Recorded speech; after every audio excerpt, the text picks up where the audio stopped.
भगवान श्री कृष्ण के अनुसार हमें किस समय अपनी चुप्पी तोड़ देनी चाहिए? सनातन धर्म के धर्म शास्त्रों में मौन का अत्यधिक महत्व बताया गया है। कहा गया है कि व्यक्ति को अपने जीवन में अधिक से अधिक मौन धारण करना चाहिए। मौन की व्याख्या इस प्रकार से की गई है कि जिस व्यक्ति में मौन धारण की विशेषता है वो अपने जीवन में बड़े से बड़े विवाद जल्दी सुलझा सकता है।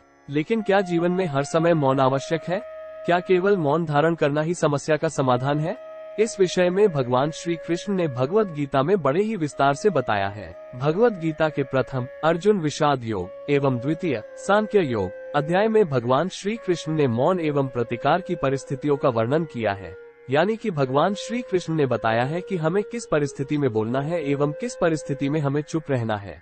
ये ज्ञान भगवान श्री कृष्ण ने उस समय दिया था जब युद्ध भूमि में खड़ा अर्जुन अपने सगे संबंधियों का खून बहाने से मना कर दिया था। अर्जुन का कहना था कि अपने दादा और गुरुओं को इस प्रकार युद्ध भूमि में देखकर उसका मन विचलित हो उठा है और उसमें उनका वध करने की हिम्मत नहीं है।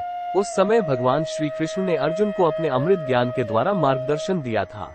भगवान श्री कृष्ण के अनुसार जीवन में हर समय मौन बेहद आवश्यक है।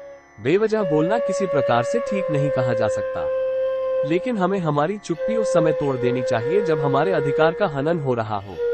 यदि कोई व्यक्ति हमारा अधिकार छीनने की चेष्टा करता है तो उस वक्त हमारा आवाज उठाना बेहद आवश्यक है। यदि बात हमारे हक की हो और हमारे साथ अन्याय होता प्रतीत हो तो उस समय मौन ठीक नहीं कहा जा सकता। भगवान श्री कृष्ण आगे कहते हैं कि यदि हमारे चारों ओर पाप बढ़ रहा है, हमारा शोषण हो रहा है, हमारे भावनाओं का सम्मान नहीं किया जा रहा, तो ऐसे समय में हमें आवश्यक रूप से अपनी चुप्पी तोड़नी है। हमारा दुश्मन चाहे जो भी हो, लेकिन ऐसे समय में हमें उसका प्रतिकार करना आवश्यक है। यदि आप ऐसी स्थिति में अभी आवाज नहीं उठाते हैं तो आप किसी मृत शरीर से कम नहीं है। गीता ज्ञान के अनुसार जब बात हमारे सम्मान की हो, हमारे आत्मसम्मान की हो और हमारा पक्ष सत्य है, तो ऐसी स्थिति में दुष्ट का प्रतिकार करने में कोई समस्या नहीं है।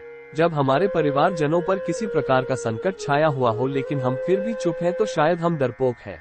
यदि हम ऐसे ही साथियों में भी आवाज नहीं उठाते हैं तो इसका आशय ये हुआ है कि हमारा जमीर मर चुका है। वास्तव में हमारा दमन शुरू हो चुका है और इसी के साथ बहुत जल्दी हमारे जीवन का पतन हो जाएगा। भगवान श्री कृष्ण के अनुसार इस संसार को अधर्मी से इतनी हानि नहीं होती जितनी धर्म जानने वालों के मौन से होती है। यानी यदि आपको पता है कि सत्य क्या है लेकिन फिर भी आप चुप हैं तो अन्याय करने वाला दोषी नहीं है, आप स्वयं दोषी हैं। यदि समाज में कोई भी व्यक्ति अपनी सीमा का उल्लंघन करता है, अन्याय करता है, तो ऐसे व्यक्ति को सबक सिखाना बेहद आवश्यक है। महाभारत के युद्ध स्थली में भी ऐसा ही हुआ था, क्योंकि जब द्रौपदी का चीरहरण हुआ तब राजसभा में एक से एक ज्ञानू व्यक्ति बैठे थे। उस समय दरबार में पितामह भीष्म, द्रोणाचार्य, कृपाचार्य, अंगराज कर्ण समेत शक्तिशाली और धर्म जानने वाले व्यक्ति थे, लेकिन किसी ने भी दुष्ट दुर्योधन को रोकने का प्रयास नहीं किया। लेकिन यदि उस समय राज्यसभा में आसीन ज्ञानी अपनी चुप्पी तोड़ते और दुर्योधन का प्रतिकार करते तो शायद महाभारत जैसा विकराल युद्ध नहीं होता जिसने पूरी मानवता को संकट में डाल दिया था।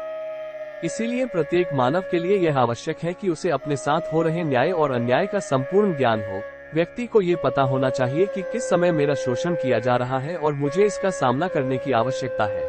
यदि ऐसा नहीं किया जा सकता तो ऐसा व्यक्ति अपने जीवन में कभी सफल नहीं हो सकता।